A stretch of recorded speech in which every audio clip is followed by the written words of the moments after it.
The book of John, chapter 7. After this, Jesus went around in Galilee.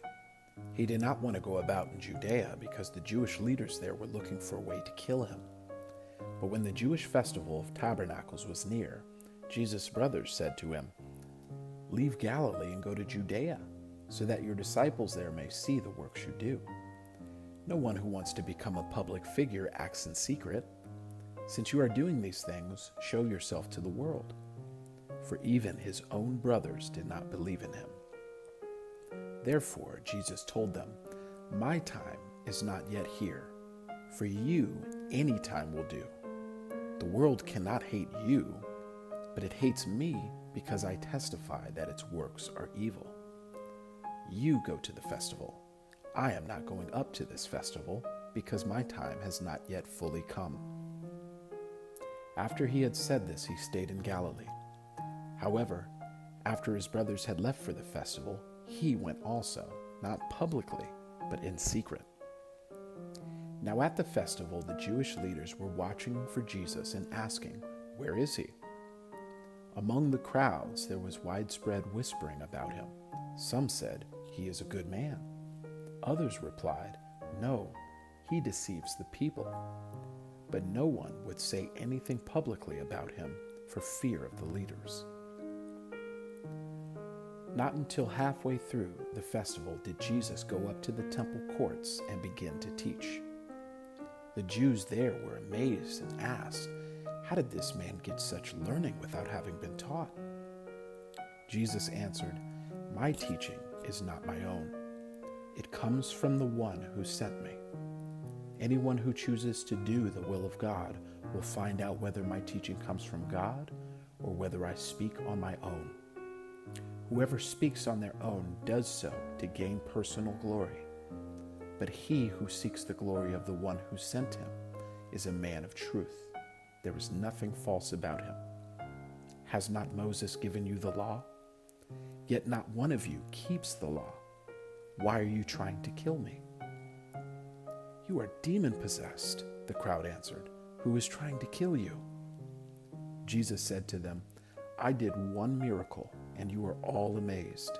Yet because Moses gave you circumcision, though it actually did not come from Moses, but from the patriarchs, you circumcise a boy on the Sabbath.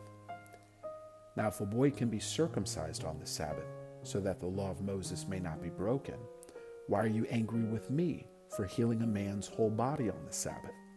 Stop judging by mere appearances, but instead judge correctly." At that point, some of the people of Jerusalem began to ask, "Isn't this the man they're trying to kill? Here he is, speaking publicly, and they're not saying a word to him. Have the authorities really concluded that he is the Messiah? But we know where this man is from. When the Messiah comes, no one will know where he is from." Then Jesus, still teaching in the temple courts, cried out, "Yes, you know me, and you know where I'm from. I'm not here on my own authority, but he who has sent me is true. You do not know him, but I know him because I am from him, and he sent me." At this they tried to seize him, but no one laid a hand on him because his hour had not yet come. Still, many in the crowd believed in him. They said, "When the Messiah comes, will he perform more signs than this man?" The Pharisees heard the crowd whispering such things about him. Then the chief priests and the Pharisees sent temple guards to arrest him. Jesus said, "I am with you for only a short time, and then I am going to the one who sent me. You will look for me, but you will not find me, and where I am, you cannot come." The Jews said to one another, "Where does this man intend to go that we cannot find him? Will he go where our people live, scattered among the Greeks, and teach the Greeks? What did he mean when he said, 'You will look for me, but you will not find me, and where I am, you cannot come'?" On the last and greatest day of the festival, Jesus stood and said in a loud voice, "Let anyone who is thirsty come to me and drink.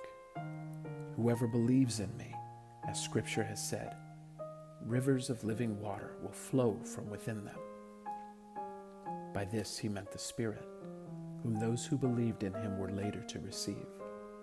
Up to that time, the Spirit had not been given, since Jesus had not yet been glorified. On hearing his words, some of the people said, "Surely this man is the prophet." Others said, "He is the Messiah." Still others asked, "How can the Messiah come from Galilee? Does not Scripture say that the Messiah will come from David's descendants and from Bethlehem, the town where David lived?" Thus the people were divided because of Jesus. Some wanted to seize him, but no one laid a hand on him. Finally, the temple guards went back to the chief priests and the Pharisees, who asked them, "Why didn't you bring him in?" "No one ever spoke the way this man does," the guards replied. "You mean he has deceived you also?" the Pharisees retorted. "Have any of the rulers or of the Pharisees believed in him?" "No, but this mob that knows nothing of the law, there is a curse on them." Nicodemus, who had gone to Jesus earlier and who was one of their own number, asked, "Does our law condemn a man without first hearing him to find out what he has been doing?" They replied, "Are you from Galilee too? Look into it, and you'll find that a prophet does not come out of Galilee." Then they all went home. But Jesus went to the Mount of Olives.